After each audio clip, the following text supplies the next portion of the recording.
Hi, everybody. Happy Friday. Are we ready to get relaxed or just listen and have a good Friday night? Hi, Mesra. Hi, Batman. Hi, Sal Girl.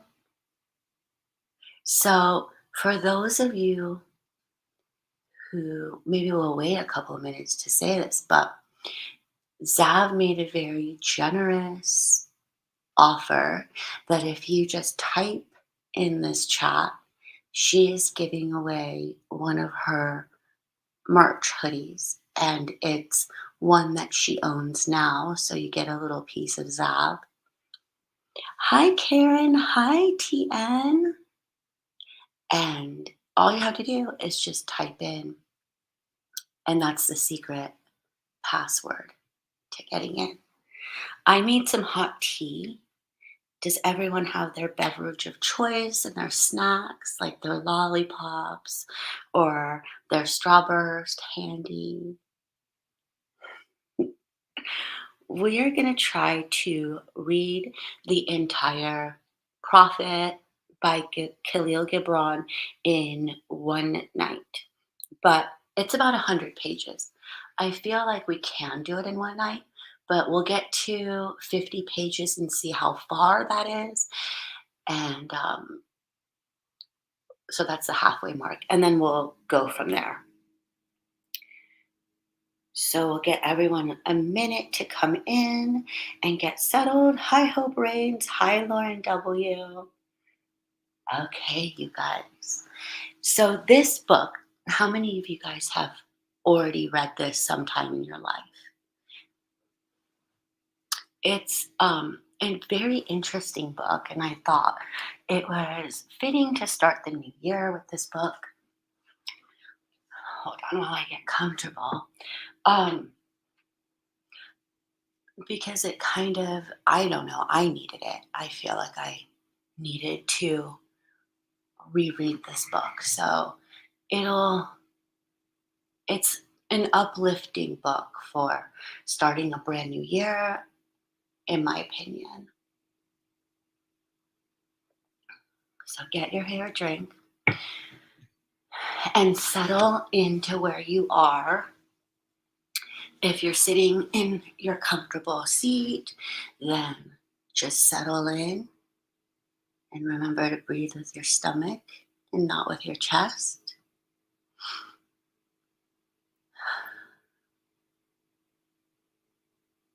Hi, another day. And be present and relax, and we'll get started. Can you guys hear me okay?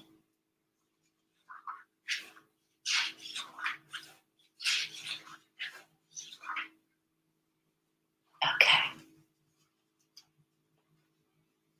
Hi, Linda. So good to see you here. Okay, guys, we're going to get started. Al Mustafa, the chosen and the beloved, who was a dawn unto his own day, had waited 12 years in the city of Orphalese for his ship that was to return and bear him back to the isle of his birth. And in the 12th year, on the 7th day of Elul, the month of reaping, he climbed the hill without the city walls and looked seaward. And he beheld his ship coming with the mist. Then the gates of his heart were flung open, and his joy flew far over the city.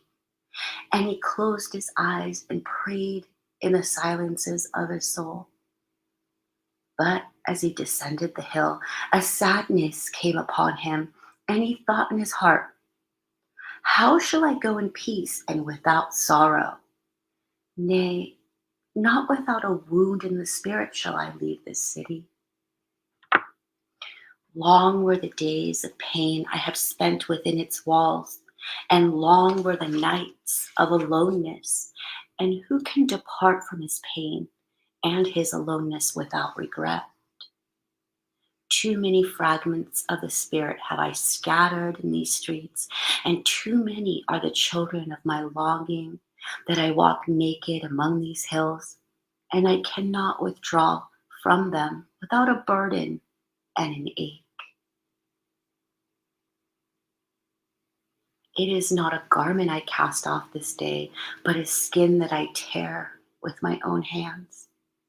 Nor is it a thought I leave behind me, but a heart made sweet with hunger and with thirst. Yet I cannot tarry longer, and the sea that calls all things onto her calls me, and I must embark. For to stay, though the hours burn in the night, is to freeze and crystallize and be bound into a mold. Fain would I take with me all that is here, but how shall I? A voice cannot carry the tongue and the lips that gave it wings. Alone must it seek the ether, and alone and without his nest shall the eagle fly across the sun. Now, when he reached the foot of the hill, he turned again towards the sea, and he saw his ship approaching the harbor, and upon her prow the mariners, the men of his own land. And his soul cried out to them, and he said, Sons of my ancient mother, you riders of the tides, how often have you sailed in my dreams? And now you come in my awakening, which is my deeper dream. Ready am I to go, and with my eagerness, with sails full set, awaits the wind. Only another breath will I breathe in this still air, only another loving look cast backward, and then I shall stand among you, a seafarer among seafarers, and you, vast sea, sleepless mother, who alone are peace and freedom to the river and the stream.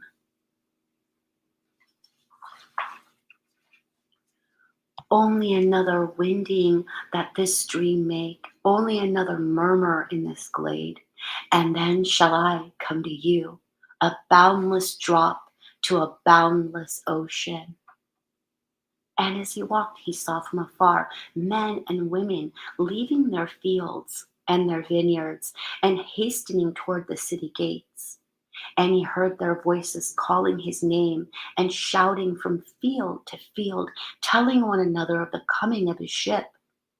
And he said to himself, Shall the day of parting be the day of gathering? And shall it be said that my eve was in truth my dawn? And what shall I give unto him who has left his plow in mid-furrow, or to him who has stopped the wheel of his winepress? Shall my heart become a tree, heavy laden with fruit, that I may gather and give unto them? And shall my desires flow like a fountain, that I may fill their cups? Am I a harp, that the hand of the mighty may touch me, or a flute, that his breath may pass through me? A seeker of silences am I. And what treasure have I found in silences, that I may dispense with confidence? If this is my day of harvest, in what fields have I sowed the seed, and in what unremembered seasons? If this is indeed to be the hour in which I lift up my lantern, it is not my flame that shall be burning within. Empty and dark shall I raise my lantern, and the guardian of the night shall fill it with oil, and he shall light it also. These things he said in words, but much in his heart remained unsaid, for he himself could not speak his deeper secret. And when he entered into the city, all the people came to meet him, and they were crying out to him as with one voice. And the elders of the city stood forth and said, Go not yet away from us. A noontide have you been in our twilight, and your youth has given us dreams to dream. No stranger are you among us, nor a guest, but our son and our dearly beloved. Suffer not yet our eyes to hunger for your face. And the priest and the priestess said unto him, let not the waves of the sea separate us now, and the years you have spent in our midst become a memory. You have walked among us a spirit, and your shadow has been a light upon our faces. Much have we loved you, but speechless was our love, and with veils has it been veiled. Yet now it cries aloud unto you, and would stand revealed before you. And ever has it been that love knows not its own depth until the hour of separation.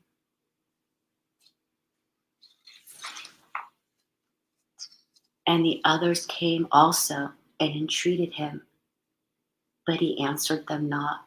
He only bent his head, and those who stood near saw his tears falling upon his breast. And he and the people proceeded toward the great square before the temple. And there came out of a sanctuary a woman whose name was Almitra, and she was a seeress. And he looked upon her with exceeding tenderness, for it was she who had first sought and believed in him when he had been but a day in their city. And she hailed him, saying, Prophet of God, in quest of the uttermost, long have you searched the distances for your ship, and now your ship has come, and you must go. Deep is your longing for the land of your memories and the dwelling place of your greater desires, and our love would not bind you, nor our needs hold you. Yet this we ask ere you leave us, that you speak to us and give us your truth. And we will give it unto our children, and they unto their children, and it shall not perish. In your aloneness, you have watched with our days, and in your wakefulness, you have listened to the weeping and the laughter of our sleep. Now, therefore, disclose to us and tell us all that has been shown to you of that which is between birth and death. And he answered, People of Orphalese, of what can I speak save of that which is even now moving within your souls? Then, said Almitra, speak to us of love. And he raised his head and looked upon the people, and there fell a stillness upon them. And with a great voice he said, When love beckons to you, follow him, though his ways are hard and steep. And when his wings enfold you, yield to him, though his sword hidden among his pinions may wound you.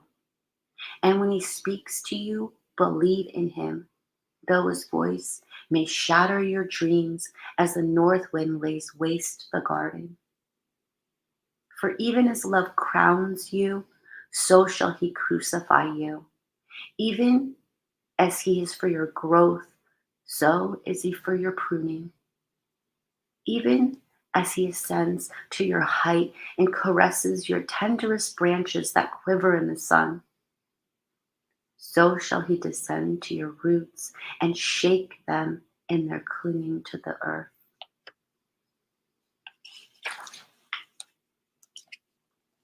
Like sheaves of corn, he gathers you onto himself. He threshes you to make you naked. He sifts you to free you from your husks. He grinds you to whiteness. He kneads you until you are pliant. And then he assigns you to his sacred fire, that you may become sacred bread for God's sacred feast. All these things shall love do unto you, that you may know the secrets of your heart and in that knowledge become a fragment of life's heart. But if in your fear you would seek only love's peace and love's pleasure, then it is better for you that you cover your nakedness and pass out of love's threshing floor into the seasonless world where you shall laugh, but not all of your laughter, and weep, but not all of your tears. Love gives not but itself and takes not but from itself.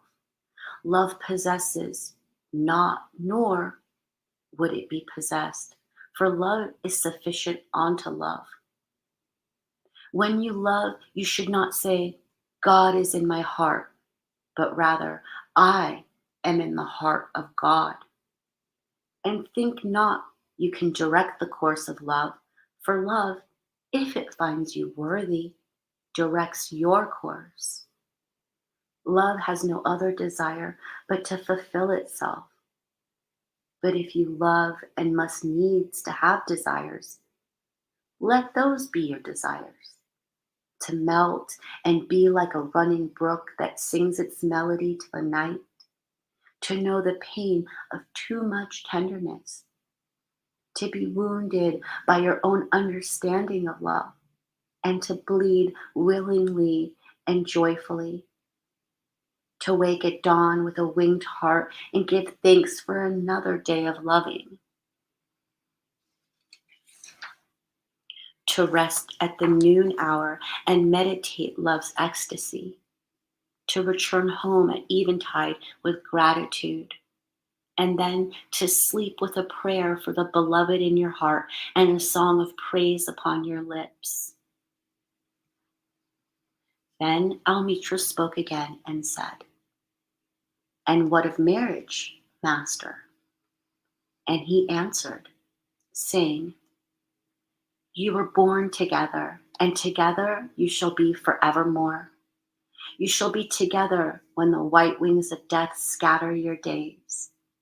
Aye, you should be together even in the silent memory of God. But let there be spaces in your togetherness, and let the winds of the heavens dance between you. Love one another, but not make a bond of love. Let it rather be a moving sea between the shores of your souls. Fill each other's cup, but drink not from one cup. Give another heart, give one another of your bread, but eat not from the same loaf. Sing and dance together and be joyous, but let each one of you be alone. Even as the strings of a lute are alone, though they quiver with the same music. Give your hearts, but not into each other's keeping, for only the hand of life can contain your hearts. And stand together, yet not too near together, for the pillars of the temple stand apart, and the oak tree and the cypress grow not in each other's shadow. And a woman who held a babe against her bosom said, Speak to us of children. And he said, Your children are not your children. They are the sons and daughters of life's longing for itself. They come through you, but not from you. And though they are with you, yet they belong not to you. You may give them your love, but not your thoughts, for they have their own thoughts. You may house their bodies, but not their souls, for their souls dwell in the house of tomorrow, which you cannot visit, not even in your dreams. You may strive to be like them, but seek not to make them like you, for life goes not backward nor tarries with yesterday. You are the bows from which your children, as living arrows, are set forth. The archer sees the mark upon the path of the infinite, and he bends you with his might that his arrows may go swift and far. Let your bending in the archer's hand be for gladness. For even as he loves the arrow that flies, so he loves the bow that is stable. Then said a rich man, "Speak to us of giving." And he answered, "You give but a little when you give of your possessions. It is when you give of yourself that you truly give. For what are your possessions but things you keep and guard for fear you may need them tomorrow? And tomorrow? What shall tomorrow bring to the overprudent dog burying bones in the trackless sand that he follows the pilgrims to the holy city? And what is fear of need but need itself? Is not dread of thirst when your well is full, the thirst that is unquenchable? There are those who give little of the much with which they have, and they give it for recognition, and their hidden desire makes their gifts unwholesome. And there are those who have little and give it all. These are the believers in life and the bounty of life, and their coffer is never empty. There are those who give with joy, and that joy is their reward. And there are those who give with pain, and that pain is their baptism. And there are those who give and know not pain in giving, nor do they seek joy, nor give with mindfulness of virtue. They give as in yonder valley the myrtle breathes its fragrance into space. Through the hands of such as these God speaks, and from behind their eyes he smiles upon the earth. It is well to give when asked, but it is better to give unasked through understanding. And to the open handed, the search for one who shall receive is joy greater than giving. And is there aught you would withhold? All you have shall someday be given.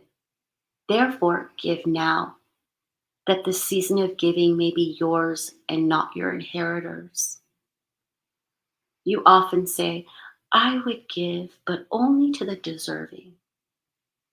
The trees in your orchards say not so, nor the flocks in your pasture. They give that they may live, for to withhold is to perish. Surely he who is worthy to receive his days and his nights is worthy of all else from you. And he who has deserved to drink from the ocean of life deserves to fill his cup from your little stream. And what desert greater shall there be than that which lies in the courage and the confidence, nay, the charity of receiving? And who are you that men should rend their bosom and unveil their pride, that you may see their worth naked and their pride unabashed? See first that you yourself deserve to be a giver and an instrument of giving. For in truth, it is life that gives unto life, while you, who deem yourself a giver, are but a witness. And you receivers, and you are all receivers, assume no weight of gratitude, lest you lay a yoke upon yourself and upon him who gives. Rather rise together with the giver on his gifts as on wings. For to be over mindful of your debt is to doubt his generosity, who has the free hearted earth for mother and God for father. Then an old man, a keeper of the inn, said, "Speak to us of eating and drinking." And he said, Would that you could live on the fragrance of the earth and like an air plant be sustained by the light.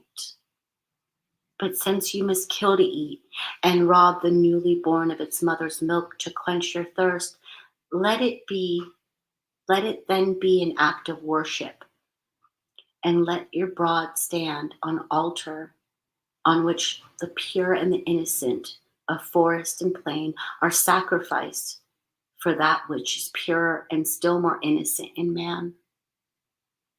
When you kill a beast, say to him in your heart, by the same power that slays you, I too am slain, and I too shall be consumed. For the law that delivered you into my hand shall deliver me into a mightier hand. Your blood and my blood is naught but the sap that feeds the tree of heaven. And when you crush an apple with your teeth, say to it in your heart, your seeds shall live in my body, and the buds of your tomorrow shall blossom in my heart, and your fragrance shall be my breath, and together we shall rejoice through all the seasons.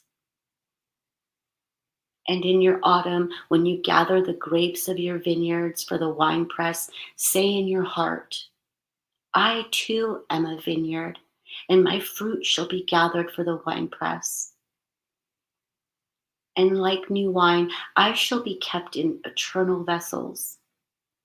And in winter, when you draw the wine, let there be in your heart a song for each cup, and let there be in the song a remembrance for the autumn days, and for the vineyard, and for the winepress. Then a plowman said, speak to us of work. And he answered, saying, you work that you may keep pace with the earth and the soul of the earth.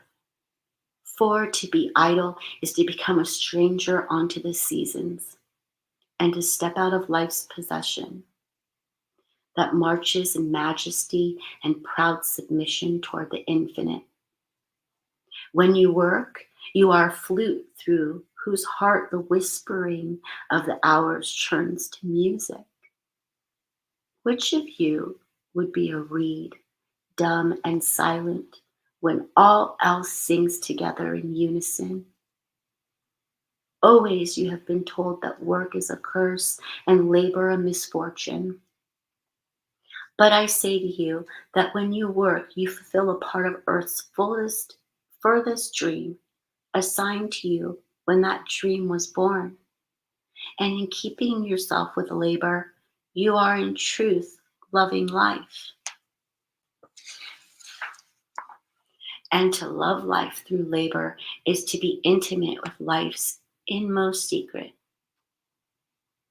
But if you, in your pain, call birth an affliction and the support of the flesh a curse written upon your brow, then I answer that not, but the sweat of your brow shall wash away that which is written. You have been told also that life is darkness, and in your weariness you echo what was said by the weary. And I say that life is indeed darkness, save when there's urge, and all urge is blind, save when there's knowledge, and all knowledge is vain, save when there is work, and all work is empty, save when there is love. And when you work with love, you bind yourself to yourself and to one another and to God. And what is it to work with love? It is to weave the cloth with threads drawn from your heart, even as if your beloved were to wear that cloth. It is to build a house with affection, even as if your beloved were to dwell in that house. It is to sow seeds with tenderness and reap the harvest with joy, even as if your beloved were to eat the fruit.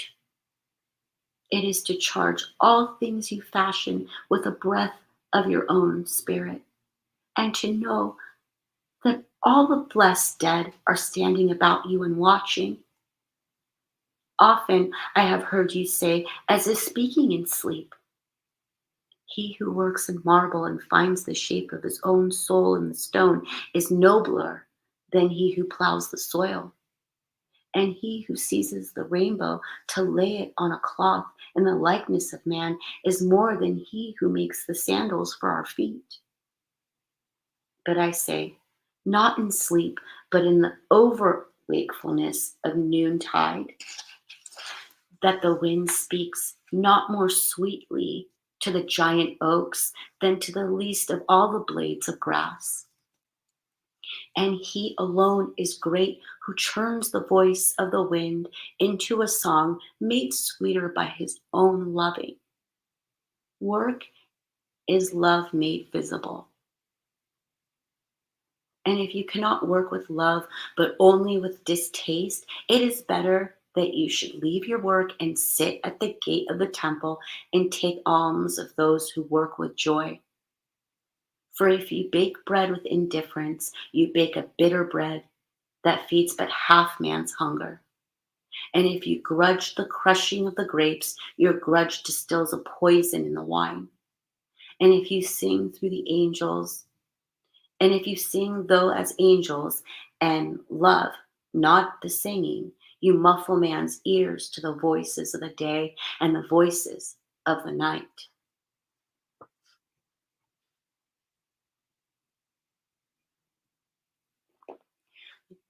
Then a woman said, speak to us of joy and sorrow. And he answered, your joy is your sorrow unmasked, and the self same well from which your laughter rises was oftentimes filled with your tears. And how else can it be? The deeper that sorrow carves into your being, the more joy you can contain. Is not the cup that holds your wine the very cup that was burned in the potter's oven? And is not the lute that soothes your spirit the very wood that was hollowed with knives? When you are joyous, look deep onto your heart, and you shall find it is only that which has given you sorrow that is giving you joy. When you are sorrowful, look again in your heart, and you shall see that in truth you are weeping for that which has been your delight. Some of you say, joy is greater than sorrow. And others say, nay, sorrow is the greater. But I say unto you, they are inseparable. Together they come, and when one sits alone with you at your board, remember that the other is asleep upon your bed. Verily, you are suspended like scales between your sorrow and your joy. Only when you are empty are you at standstill and balanced. When the treasure keeper lifts you to weigh his gold and his silver, needs must your joy or your sorrow rise or fall. Then a mason came forth and said, speak to us of houses. And he answered and said, build of your imaginings a bower in the wilderness ere you build a house within the city walls. For even as you have homecomings in your twilight, so has the wanderer in you, the ever distant and alone. Your house is your larger body. It grows in the sun and sleeps in the stillness of the night, and it is not dreamless. Does not your house dream? And dreaming, leave the city for grove or hilltop? Would that I could gather your houses into my hand and like a sower scatter them in a forest and meadow. Would the valleys where your streets and the green paths your alleys, that you might seek one another through vineyards and come with the fragrance of the earth in your garments. But these things are yet not to be.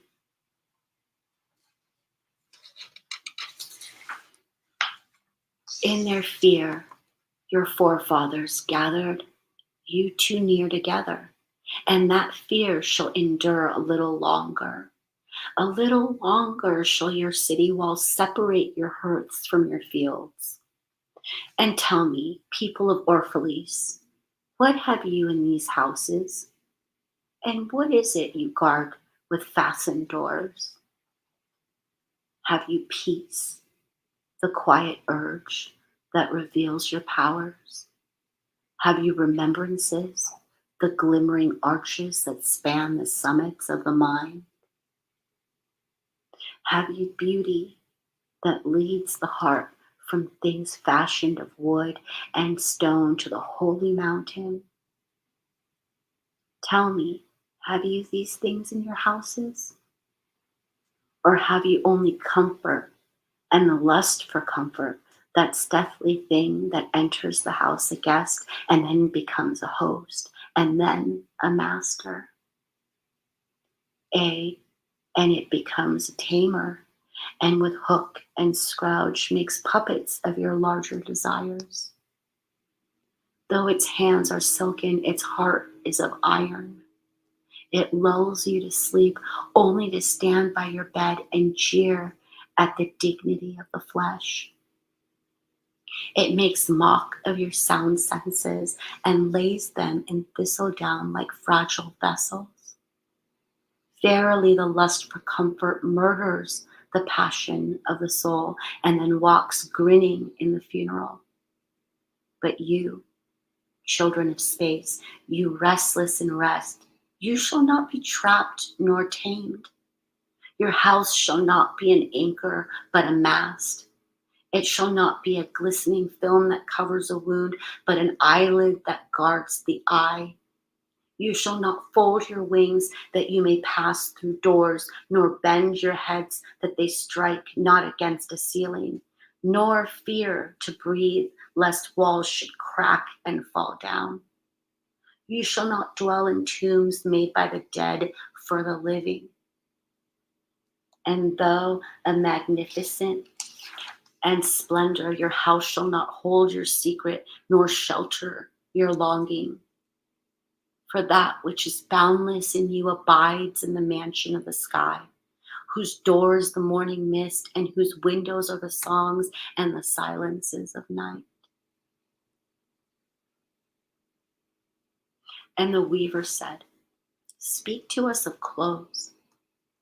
And he answered, your clothes conceal much of your beauty, yet they hide not the unbeautiful. And though you seek in garments the freedom of privacy, you may find in them a harness and a chain. Would that you could meet the sun and the wind with more of your skin and less of your raiment. For the breath of life is in the sunlight, and the hand of life is in the wind. Some of you say, it is the north wind who has woven the clothes we wear. And I say, it was the north wind. But shame was his loom, and the softening of the sinews was his thread. And when his work was done, he laughed in the forest.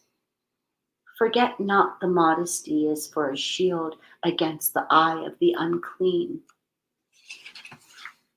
And when the unclean shall be no more, what were modesty but a fetter and a fouling of the mind? And forget not that the earth delights to feel your bare feet, and the winds long to play with your hair. And a merchant said, speak to us of buying and selling. And he answered and said, to you the earth yields her fruit, and you shall not want it if you but know how to fill your hands. It is in exchanging the gifts of the earth that you shall find abundance and be satisfied. Yet, unless the exchange be in love and kindly justice, it will but lead some to greed and others to hunger. When in the marketplace you toilers of the sea and fields and vineyards meet the weavers and the potters and the gatherers of spices, invoke then the master spirit of the earth to come into your midst and sanctify the scales and the reckoning that weighs value against value. And suffer not the barren handed to take part in your transaction. Who would sell their words for your labor? To such men you should say, come with us to the field, or go with our brothers to the sea and cast your net, for the land and the sea shall be bountiful to you, even as to us. And if there come the singers and the dancers and the flute players, buy of their gifts also, for they too are gatherers of fruit and frankincense, and that which they bring, though fashioned of dreams, is raiment and food for your soul. And before you leave the marketplace, see that no one has gone his way with empty hands. For the master spirit of the earth shall not sleep peacefully upon the wind till the needs of the least of you are satisfied.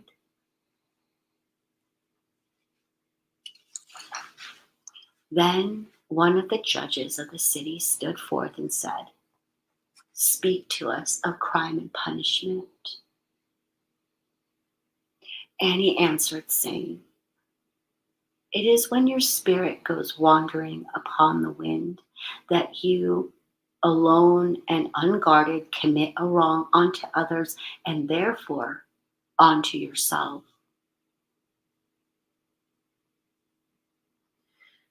And for what wrong committed must you knock and wait a while, unheeded at the gate of the blessed? Like the ocean is your God self. It remains forever undefiled. And like the ether it lifts but the wind. Even like the sun is your God self. It knows not the ways of the mole, nor seeks in the holes of the serpent.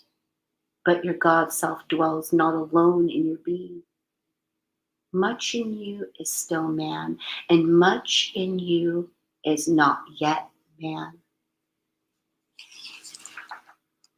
But a shapeless pygmy that walks asleep in the midst, searching for its own awakening. And of the man in you would I now speak. For it is he, and not your God self, nor the pygmy in the midst that knows crime and punishment of crime. Oftentimes have I heard you speak of one who commits a wrong as though he were not one of you, but a stranger unto you, and an intruder upon your world. But I say that even as the holy and the righteous cannot rise beyond the highest which is in each one of you, so the wicked and the weak cannot fall lower than the lowest which is in one also. And as a single leaf turns not yellow, but with the silent knowledge of the whole tree, so the wrongdoer cannot do wrong without the hidden will of you all. Like a procession, you walk together toward your God self. You are the way and the wayfarers. And when one of you falls down, he falls for those behind him, a caution against the stumbling stone. Aye, and he falls for those ahead of him, who though faster and surer of foot, yet remove not the stumbling stone. And this also, though the word lie heavy upon your hearts, the murdered is not unaccountable for his own murder, and the robbed is not blameless in being robbed. The righteous is not innocent of the deeds of the wicked, and the white-handed is not clean in the doings of the felon. Yea, the guilty is oftentimes the victim of the injured, and still more often the condemned is the burden bearer for the guiltless and unblamed. You cannot separate the just from the unjust and the good from the wicked, for they stand together before the face of the sun, even as the black thread and the white are woven together. And when the black thread breaks, the weaver shall look into the whole cloth, and he shall examine the loom also. If any of you would bring to judgment the unfaithful wife, let him also weigh the heart of her husband in scales and measure his soul with measurements. And let him who would lash the offender look onto the spirit of the offended. And if any of you would punish in the name of righteousness and lay an axe onto the evil tree, let him see to its roots. And verily he will find the roots of the good and the bad, the fruitful and the fruitless, all intertwined together in the silent heart of the earth. And you judges who would be just, what judgment pronounce you upon him who, though honest in the flesh, yet is a thief in spirit?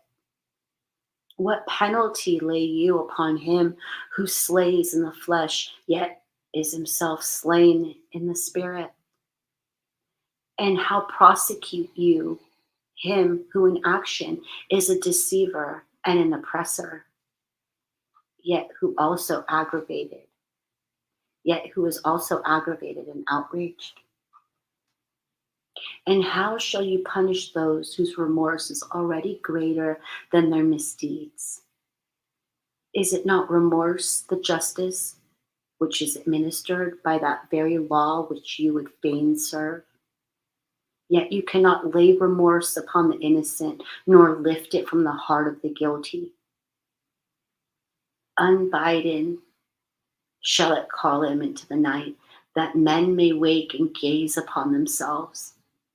And you who would understand justice, how shall you unless you look upon all deeds in the fullness of light? Only then shall you know the erect and the fallen are but one man, standing in twilight between the night of his pygmy self and the day of his God self. And that the cornerstone of the temple is not higher than the lowest stone in its foundation.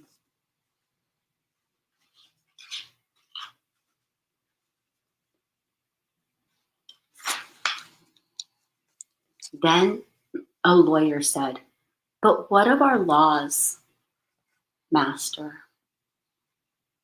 And he answered, "You delight in laying down laws, yet you delight more in breaking them, like children playing by the ocean who built sand towers with consistency and then destroy them with laughter.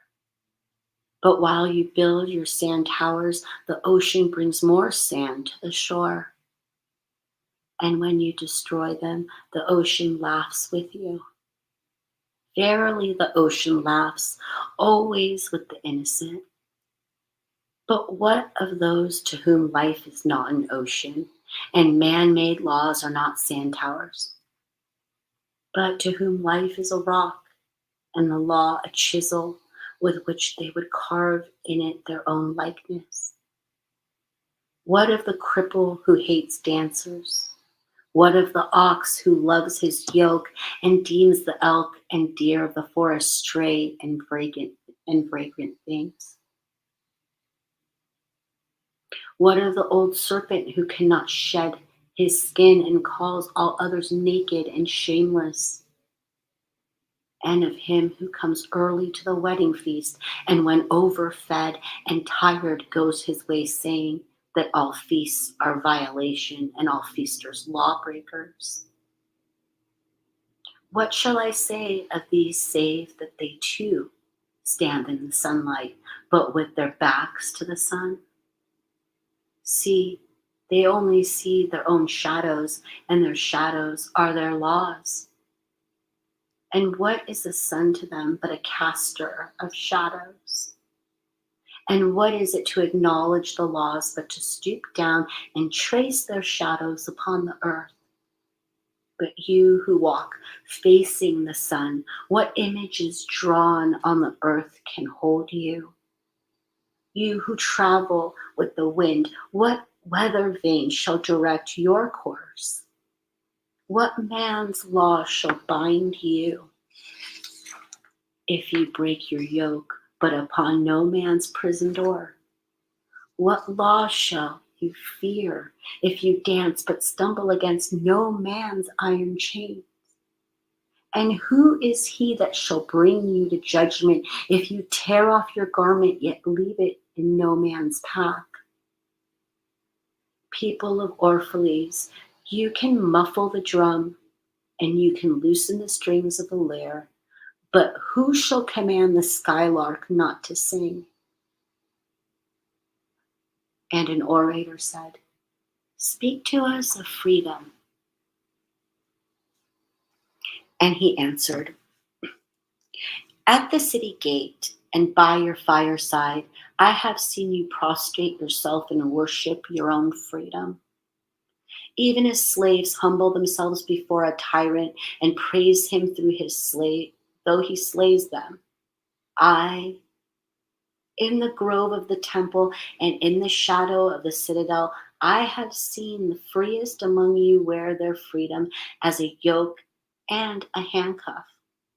And my heart bled within me, for you can only be free when even the desire of seeking freedom becomes a harness to you, and when you cease to speak of freedom as a goal and a fulfillment. You shall be free indeed when your days are not without a care, nor your nights without a want and a grief, but rather when these things girdle your life, and yet you rise above them naked and unbound. And how shall you rise beyond your days and nights unless you break the chains which you, at the dawn of your understanding, have fastened around your noon hour? In truth, that which you call freedom is the strongest of these chains, though its links glitter in the sun and dazzle your eyes. And what is it but fragments of your own self you would discard that you may become free? If it is an unjust law you would abolish, that law was written with your own hand upon your own forehead. You cannot erase it by burning your law books, nor by washing the foreheads of your judges, though you pour the sea upon them. And if it is a despot you would dethrone, see first that his throne erected within you is destroyed. For how can a tyrant rule the free and the proud, but for a tyranny in their own freedom and a shame in their own pride? And if it is a care you would cast off, that care has been chosen by you rather than imposed upon you. And if it is a fear you would dispel, the seat of that fear is in your heart and not in the hand of the feared. Verily, all things move within your being in constant half embrace, and desired and dreaded, the repugnant and the cherished, the pursued and that which you would escape. These things move within you as lights and shadows in pairs that cling. And when the shadow fades and is no more, the light that lingers becomes a shadow to another light. And thus your freedom, when it loses its fetters, becomes itself the fetter of a great freedom.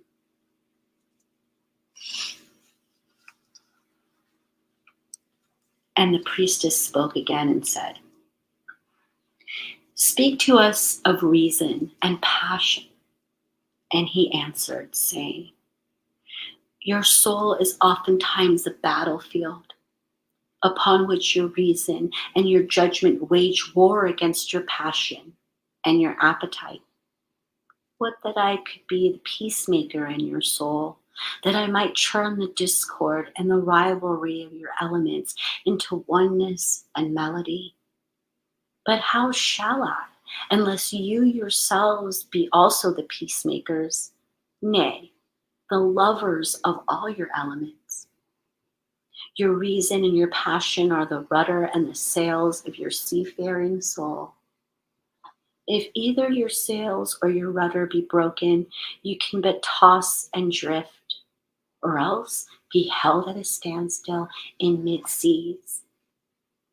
For reason, ruling alone, is a force confining, and passion, unattended, is a flame that burns to its own destruction. Therefore, let your soul exalt your reason to the height of passion, that it may sing, and let it direct your passion with reason, that your passion may live through its own daily resurrection, and like the phoenix rise above its own ashes. I would have you consider your judgment and your appetite, even as you would two loved guests in your house. Surely you would not honor one guest above the other, for he who is more mindful of one loses the love and the faith of both. Among the hills, when you sit in the cool shade of the white poplars, sharing the peace and serenity of distant fields and meadows, then let your heart say in silence, God rests in reason. And when the storm comes and the mighty wind shakes the forest and thunder and lightning proclaim the majesty of the sky, then let your heart say in awe, God moves in passion. And since you are a breath in God's sphere and a leaf in God's forest, you too should rest in reason and move in passion.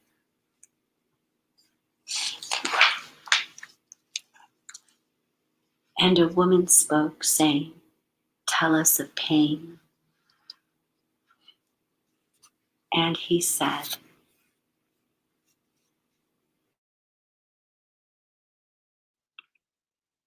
Your pain is the breaking of the shell that encloses your understanding.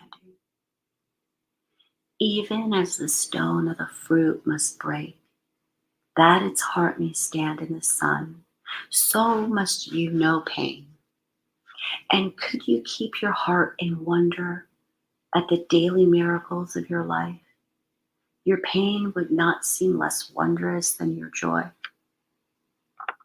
And you would accept the seasons of your heart, even as you have always accepted the seasons that pass over your fields.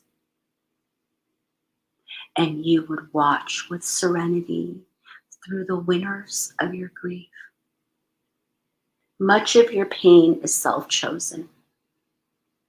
It is the bitter portion by which the physician within you heals your sick self. Therefore, trust the physician and drink his remedy in silence and tranquility.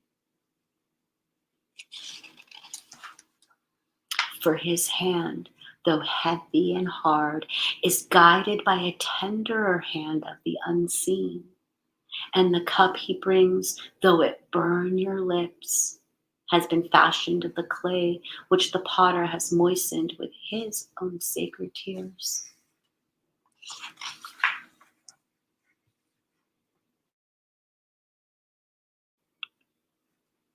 And a man said, Speak to us of self-knowledge. And he answered, saying, Your hearts know in silence the secrets of the days and the nights, but your ears thirst for the sound of your heart's knowledge. You would know in words that which you have always known in thought. You would touch with your fingers the naked body of your dreams. And it is well you should. The hidden wellspring of your soul must needs rise and run murmuring to the sea, and the treasure of your infinite depths would be revealed to your eyes. But let there be no scales to weigh your unknown treasure, and seek not the depths of your knowledge with staff or sounding line. For self is a sea, boundless and measureless. Say not, I have found the truth, but rather, I have found a truth. Say not, I have found the path of the soul. Say rather, I have met the soul walking upon my path. For the soul walks upon all paths. The soul walks not upon a line, neither does it grow like a reed. The soul unfolds itself like a lotus of countless petals.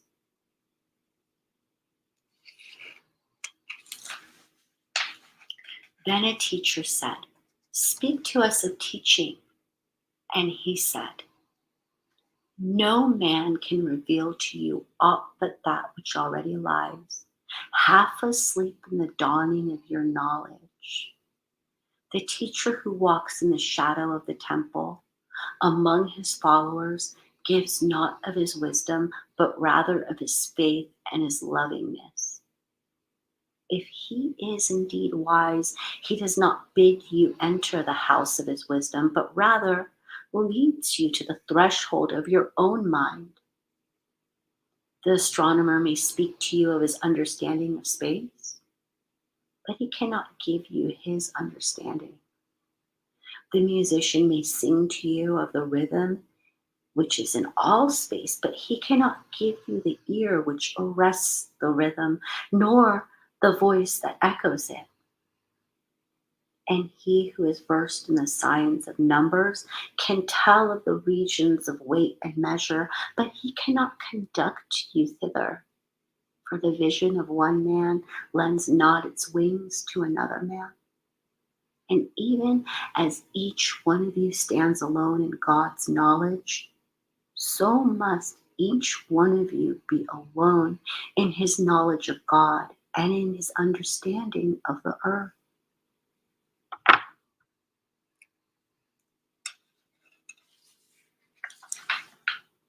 And a youth said, "Speak to us of friendship." And he answered, saying, "Your friend is your needs answered. He is your field which you sow with love and reap with thanksgiving. He is your board and your fireside, for you come to him with your hunger and you seek him for peace.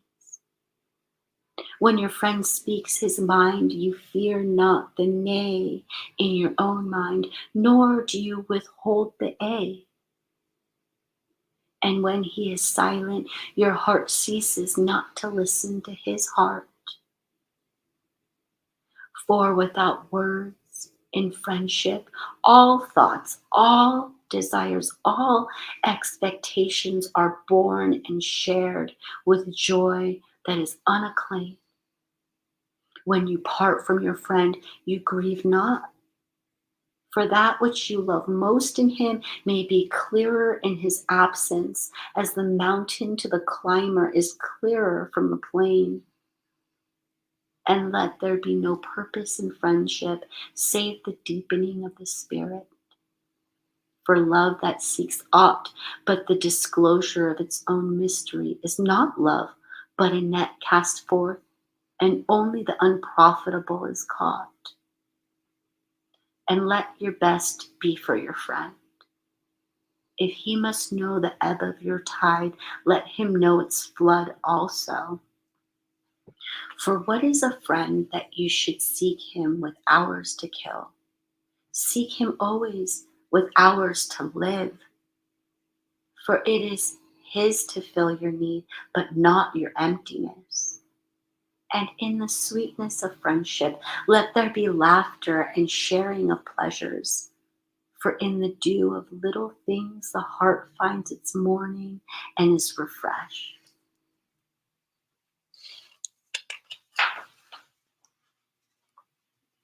And then a scholar said, "Speak of talking." And he answered, saying, "You talk when you cease to be at peace with your thoughts, and when you can no longer dwell in the solitude of your heart, you live in your lips, and sound is a diversion and a pastime. And in much of your talking, thinking is half murdered, for thought is a bird of space that in a cage of words may indeed unfold its wings, but cannot fly.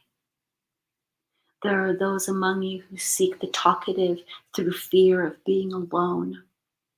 Their silence of aloneness reveals to their eyes their naked selves, and they would escape. And there are those who talk and without knowledge or forethought reveal a truth which they themselves do not understand. And there are those who have the truth within them, but they tell it not in words. In the bosom of such as these, spirit dwells in rhythmic silence. When you meet your friend on the roadside or in the marketplace, let the spirit in you move your lips and direct your tongue. Let the voice within your voice speak to the ear of his ear. For his soul will keep the truth of your heart as the taste of the wine is remembered when the color is forgotten and the vessel is no more.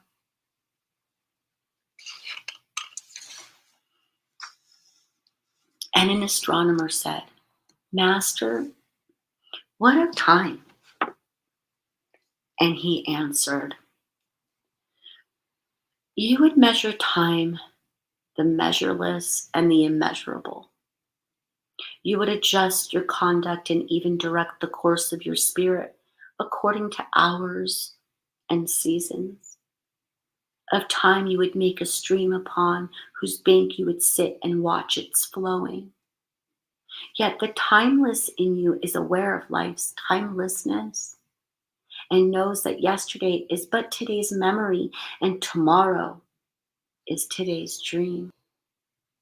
And that which sings is contemplates in you is still dwelling within the bounds of that first moment which scattered the stars into space. Who among you does not feel that his power to love is boundless?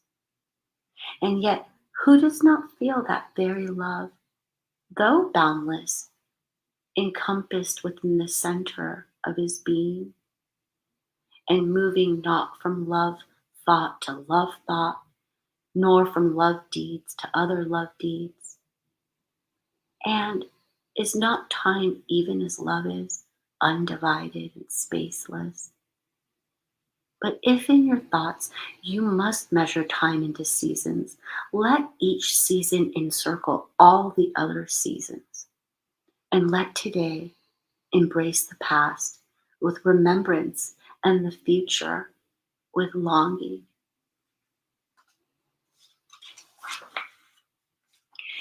And one of the elders of the city said, "Speak to us of good and evil." And he answered, "Of the good in you I can speak, but not of the evil. For what is evil but good tortured by its own hunger and thirst? Verily, when good is hungry, it seeks food, even in dark caves, and when it thirsts, it drinks, even of dead waters. You are good when you are one with yourself. Yet, when you are not one with yourself, you are not evil. For a divided house is not a den of thieves. It is only a divided house. And a ship without a rudder may wander aimlessly among pearlous isles, yet sink not to the bottom.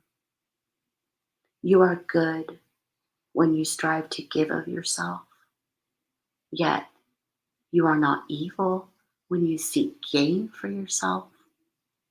For when you strive for gain, you are but a root that clings to the earth and sucks at her breasts. Surely the fruit cannot say to the root, "Be like me, ripe and full and ever giving of your abundance." For to the fruit giving is a need, as receiving is a need to the root. You are good when you are fully awake in your speech, yet you are not evil when you sleep while your tongue staggers without purpose. And even stumbling speech may strengthen a weak tongue. You are good when you walk to your goal firmly and with bold steps. Yet you are not evil when you go thither limping. Even those who limp go not backwards. But you who are strong and swift, see that you do not limp before the lame, deeming its kindness. You are good in countless ways, and you are not evil when you are not good. You are only loitering and sluggard. Pity that the stags cannot teach swiftness to the turtles. In your longing for your giant self lies your goodness, and that longing is in all of you. But in some of you, that longing is a torrent rushing with might to the sea, carrying the secrets of the hillsides and the songs of the forest. And in others, it is a flat stream that loses itself in angles and bends and lingers before it reaches the shore. But let him not who longs much say to him who longs little, "Wherefore are you slow and half and halting?" For the truly good ask not the naked, "Where is your garment?" nor the houseless, "What has befallen your house?" Then a priest said, "Speak to us a prayer." And he answered, saying, "You pray in your distress and in your need. Would that you might pray also in the fullness of your joy and in your days of abundance. For what is prayer but the expansion of yourself onto the living ether? And if it is for your comfort to pour your darkness into space, it is also for your delight to pour forth the dawning of your heart. And if you cannot but weep when your soul summons you to prayer, you should spur you again and yet again, though weeping, until you should come laughing. When you pray, you rise to meet in the air those who are praying at that very hour, with whom, save in prayer, you may not meet. Therefore, let your visit to the temple invisible be for naught but ecstasy and sweet communion. For if you should enter the temple for no other purpose than asking, you shall not receive. And if you should enter into it to humble yourself, you should not be lifted. Or even if you should enter into it to beg for the good of others, you shall not be heard. It is not enough that you enter the temple invisible. It is enough that you enter the temple invisible. I cannot teach you how to pray in words. God listens not to your words save when he himself utters them through your lips. And I cannot teach you the prayer of the seas and the forests and the mountains. But you who are born of the mountains and the forests and the seas can find their prayer in your heart. And if you but listen in the stillness of the night, you shall hear them saying in silence, "Our God who art our winged self. It is thy will in us that willeth.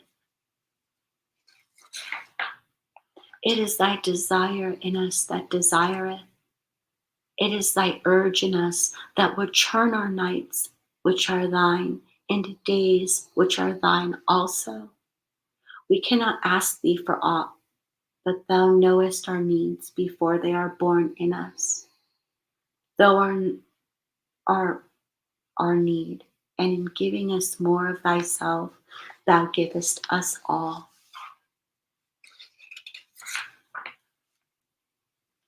Then a hermit who visited the city once a year came forth and said, "Speak to us of pleasure." And he answered, saying, "Pleasure is a freedom song, but it is not freedom. It is the blossoming of your desires, but it is not their fruit. It is a depth calling onto a height, but it is not the deep nor the high. It is the cage taking wing, but it is not space encompassed. I, in very truth, pleasure is a freedom song, and I fain would have you sing it with fullness of heart, yet I would not have you lose your hearts in the singing. Some of your youth seek pleasure as if it were all, and they are judged and rebuked. I would not judge nor rebuke them. I would have them seek, for they shall find pleasure, but not her alone. 7 are her sisters, and the least of them is more beautiful than pleasure. Have you not heard of the man who was digging in the earth for roots and found a treasure? And some of your elders remember pleasures with regret, like wrongs committed in drunkenness. But regret is not the beclouding of the mind and not its chastisement. They should remember their pleasures with gratitude, as they would the harvest of a summer. Yet, if it comforts them to regret, let them be comforted. And there are among you those who are neither young to seek nor old to remember. And in their fear of seeking and remembering, they shun all pleasures, lest they neglect the spirit or offend against it. But even in their foregoing is their pleasure, and thus they too find a treasure, though they dig for roots with quivering hands. But tell me, who is he that can offend the spirit? Shall the nightingale offend the stillness of the night, or the firefly the stars? And shall your flame or your smoke burden the wind? Think you the spirit is a still pool which you can trouble with a staff? Oftentimes, in denying yourself pleasure, you do but store the desire in the recesses of your being.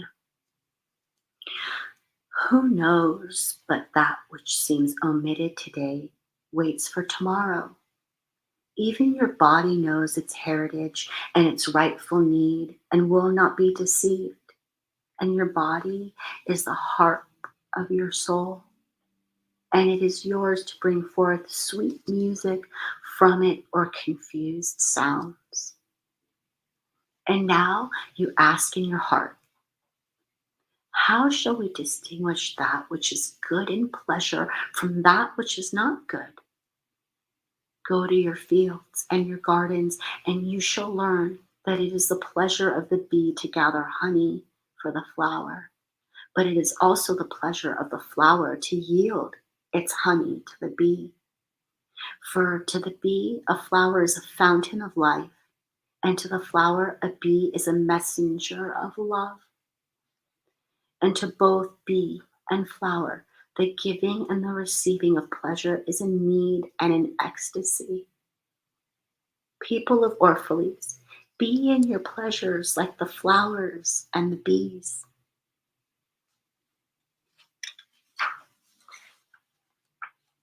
And the poet said, Speak to us of beauty.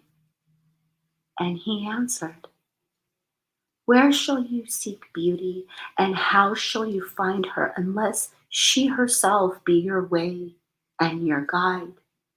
And how shall you speak of her except she be the weaver of your speech? The aggrieved and the injured say, beauty is kind and gentle. Like a young mother, half shy of her own glory, she walks among us. And the passionate say, nay, beauty is a thing of might and dread. Like the tempest, she shakes the earth beneath us and the sky above us. And the tired and weary say, beauty is of soft whisperings. She speaks in our spirit.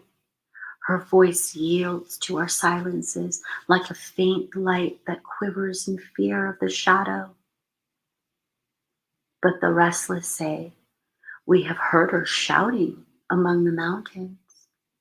And with her cries came the sound of hooves and the beating of wings and the roaring of lions.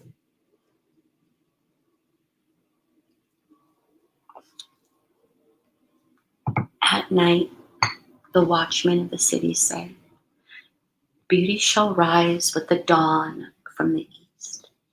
And at noontide, the toilers and the wayfarers say, we have seen her leaning over the earth from the windows of the sunset. In the winter, the snowbound, she shall come with the spring leaping upon the hills. And in the summer heat, the reapers say, we have seen her dancing with the autumn leaves, and we saw a drift of snow in her hair. All these things you have said of beauty, yet in truth you spoke not of her, but of needs unsatisfied.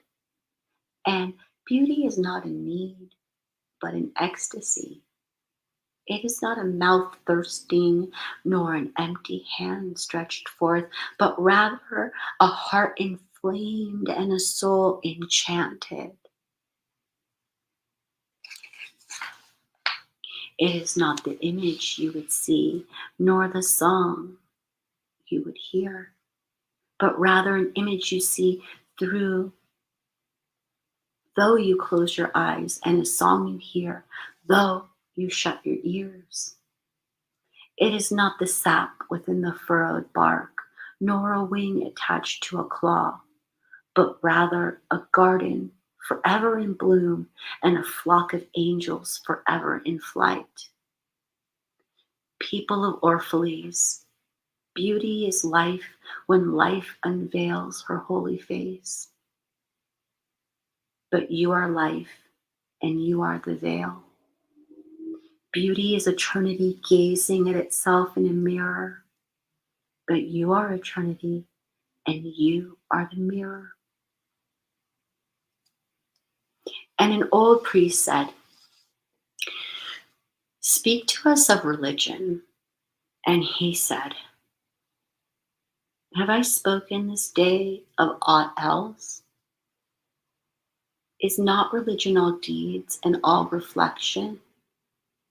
And that which is neither deed nor reflection, but a wonder and a surprise ever springing in the soul, even while the hands hew the stone or tend the loom? Who can separate his faith from his actions, or his belief from his occupations?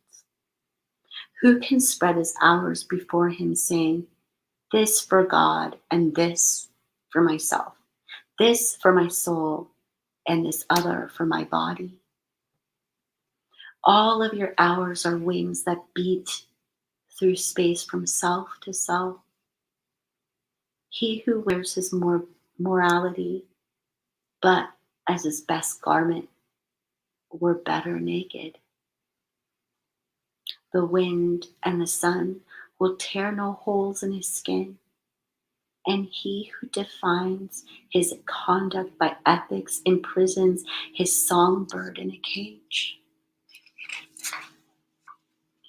The freest song comes not through bars or wires, And he to whom worshiping is a window to open, but also to shut, has not yet visited the house of his soul, whose windows are from dawn to dawn. Your daily life is your temple and your religion. Whenever you enter into it, take with you your all. Take the plow and the forge and the mallet and the lute, the things you have fashioned in necessity or for delight. For in your reverie, you cannot rise above your achievements, nor fall lower than your failures. And take with you all men, for in adoration you cannot fly higher than their hopes, nor humble yourself lower than their despair. And if you would know God, be not therefore a solver of riddles. Rather, look about you and you shall see him playing with your children. And look into space and you shall see him walking in the cloud, outstretching his arms in the lightning and descending in rain. You shall see him smiling in flowers, then rising and waving his hands in trees. Then Almitra spoke, saying, we would now ask of death. And he said, you would know the secret of death, but how shall you find it unless you seek it in the heart of life?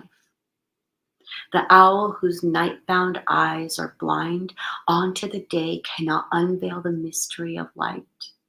If you would indeed behold the spirit of death, open your heart wide onto the body of life. For life and death are one, even as the river and the sea are one. In the depth of your hopes and desires lies your silent knowledge of the beyond. And like seeds dreaming beneath the snow, your heart dreams of spring. Trust the dreams, for in them is hidden the gate to eternity. Your fear of death is but the trembling of the shepherd when he stands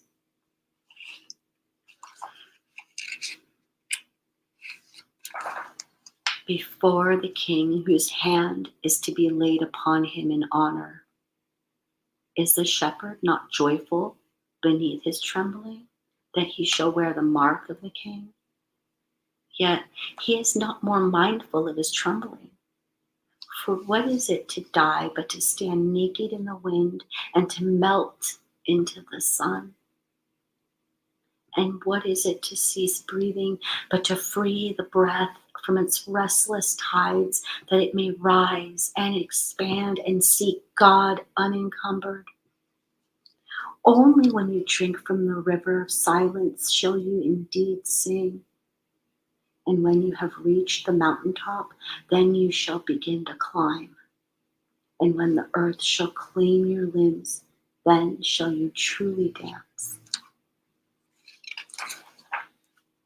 And now it was evening, and Almitra the seeress said, blessed be this day and this place that your spirit has spoken. And he answered, was it I who spoke? Was I not also a listener? Then he descended the steps of the temple, and all the people followed him. And he reached his ship and stood upon the deck. And facing the people again, he raised his voice and said,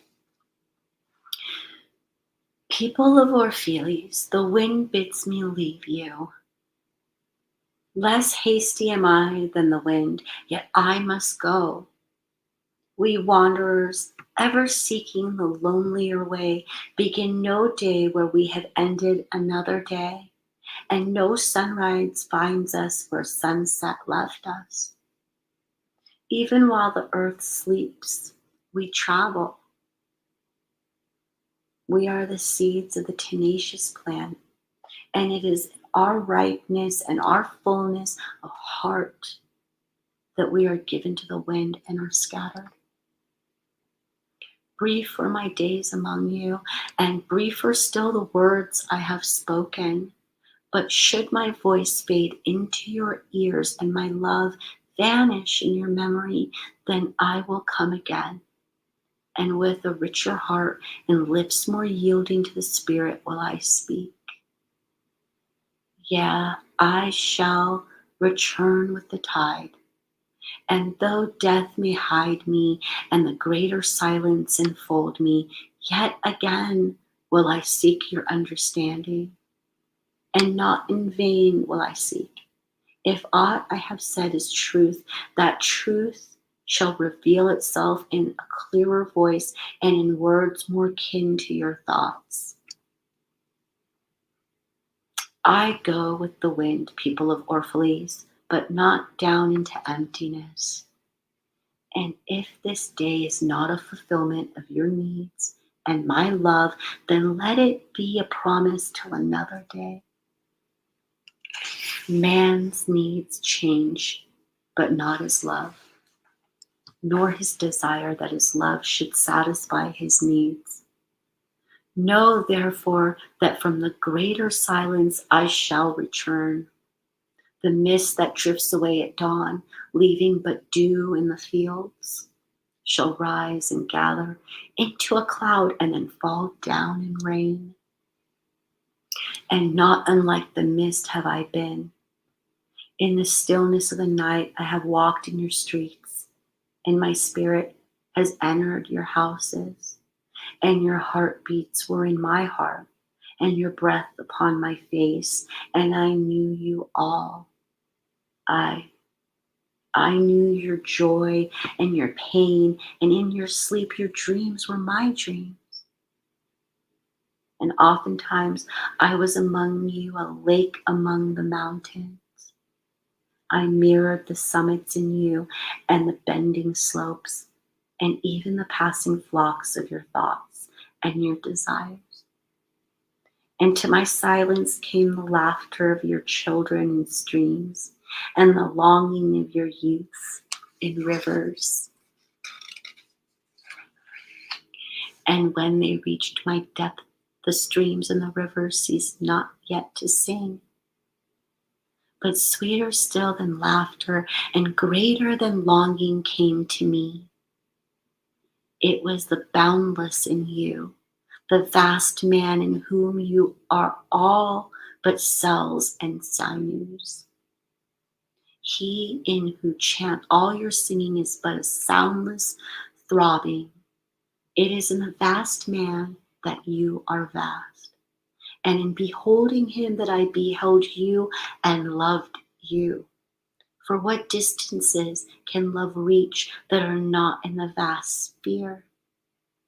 What visions, what expectations, and what presumptions can outsoar that flight? Like a giant oak tree covered with apple blossoms in the vast man in you. His might binds you to the earth, his fragrance lifts you into space, and in his durability you are deathless. You have been told that, even like a chain, you are as weak as your weakest link.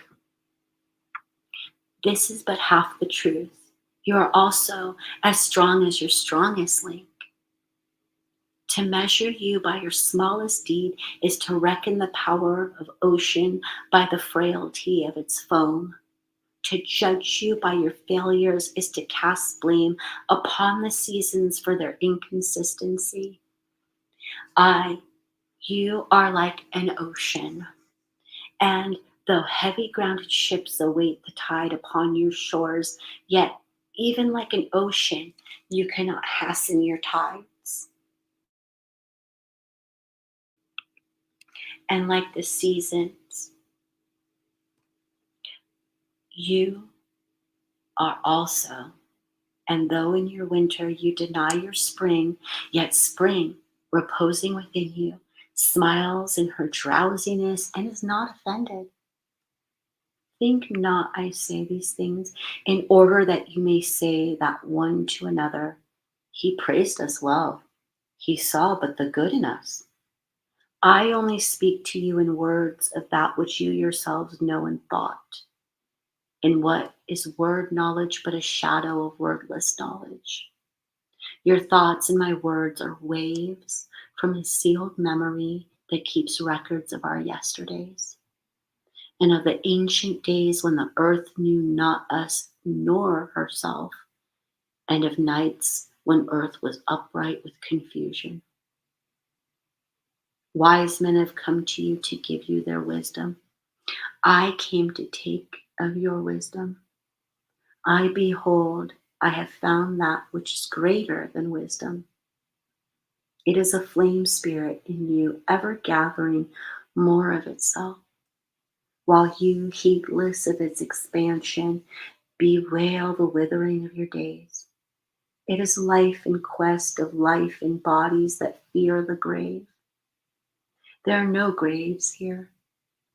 These mountains and plains are a cradle and a stepping stone.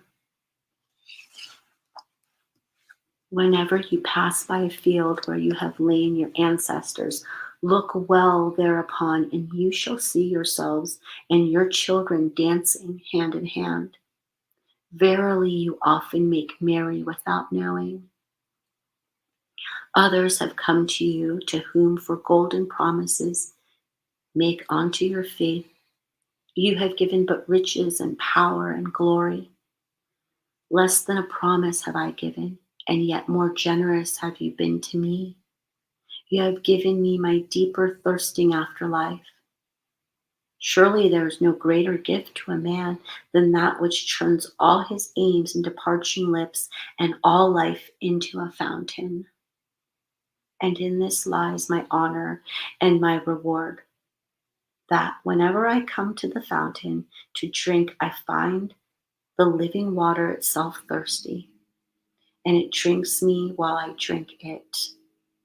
Some of you have deemed me proud and over shy to receive gifts. Too proud indeed am I to receive wages, but not gifts. And though I have eaten berries among the hills when you would have me sit at your board, and slept in the portico of the temple when you would gladly have sheltered me, yet was it not your loving mindfulness of my days and my nights that made food sweet to my mouth and girdled my sleep with visions. For this I bless you most. You give me much and know not that you give at all. Verily, the kindness that gazes upon itself in a mirror turns to stone, and a good deed that calls itself by tender names becomes the parent to a curse. And some of you have called me aloof and drunk with my aloneness, and you have said, he holds counsel with the trees of the forest, but not with men.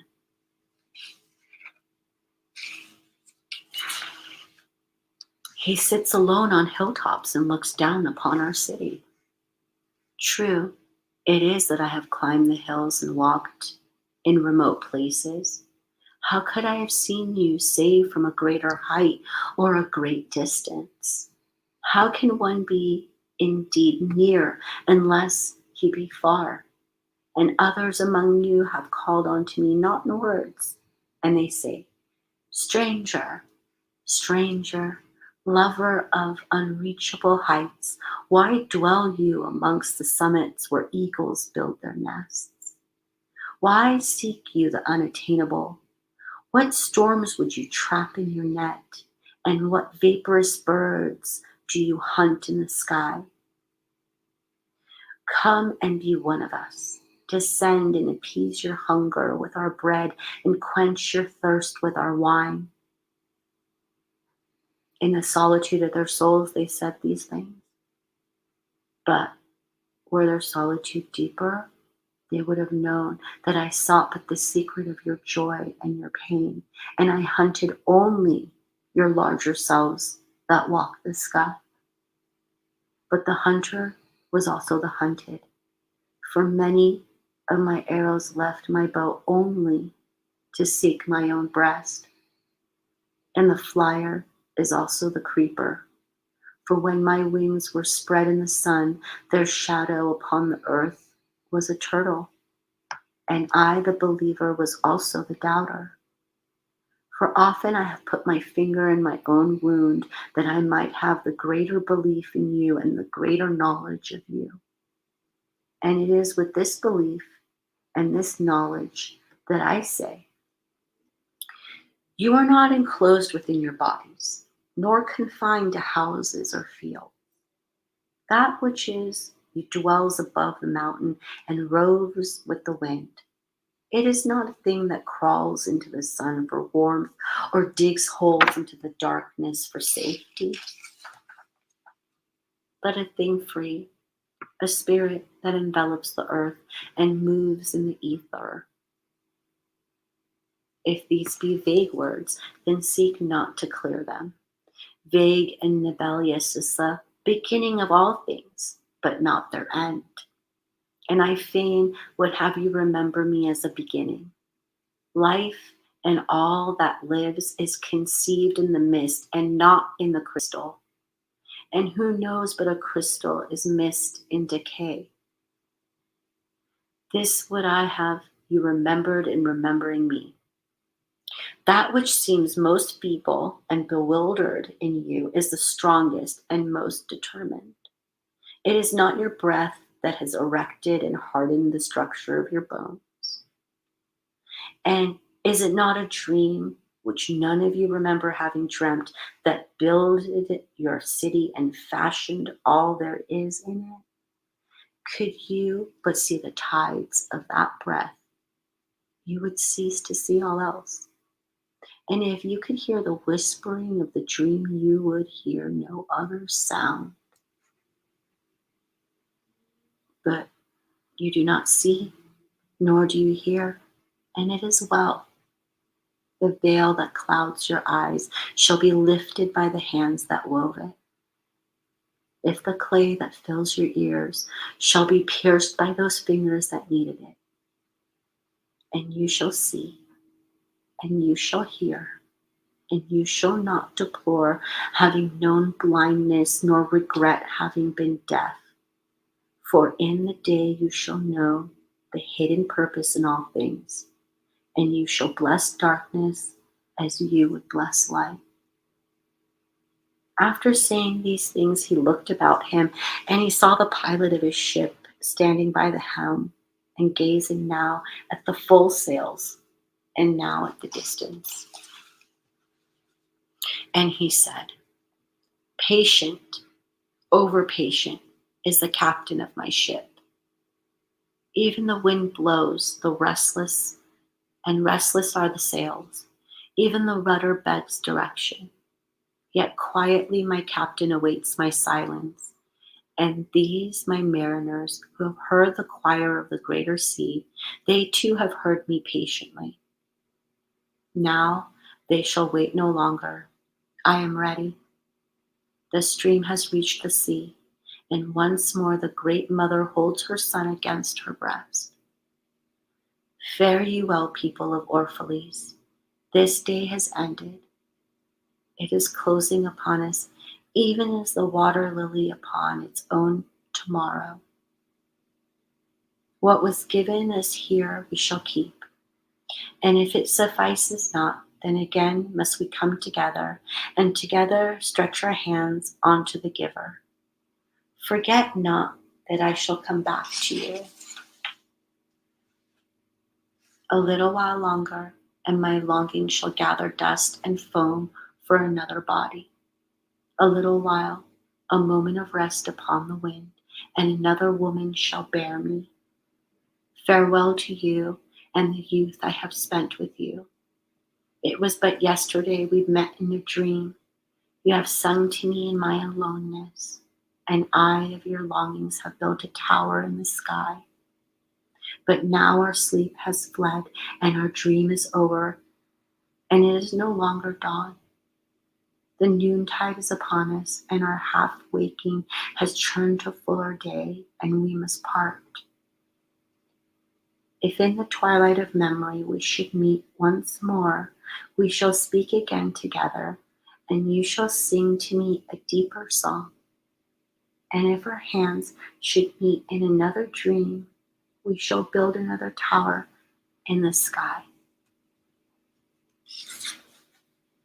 So saying, he made a signal to the seamen, and straightway they weighed anchor and cast the ship loose from its moorings, and they moved eastward.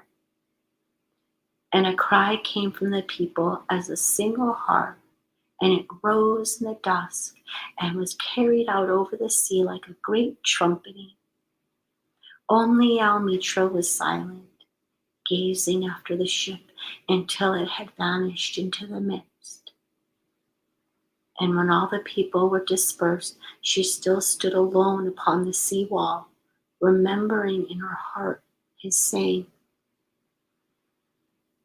"A little while, a moment of rest upon the wind, and another woman shall bear me." Yay, we're done. That was good. That whole book was an hour and 50 minutes about, right? Yeah. I hope you guys are all very relaxed. Thank you so much for joining me. Liz Graham, Gigi Jardine. Oh, Bat Truman's here. Soulful Music. Thank you guys so much for joining and for listening. Amanda Espita. Messer is still here. I hope you guys are very, very relaxed. If it's your first time here, I usually don't talk before and after because people that like to replay it don't want to hear a bunch of hellos. They don't understand how lives work. Hi, Lauren W. Thank you for sticking it out for almost 2 hours. I wanted to drink tea and I thought it'd be inappropriate. I hope my voice held up a bit. And live reading is interesting, I think. I hope you guys, thank you, Tiff. So you guys are all entered in Zav Girls contest to win her sweater, her merch, her sweatshirt, hoodie, and you get to pick a color. So we will see you over at Zav's before too long. We'll have some fun. Make sure that you subscribe to Zav. If you can subscribe to me, it would be really awesome if you haven't already. It's free to do it if you just hit the subscribe bell. If you like it.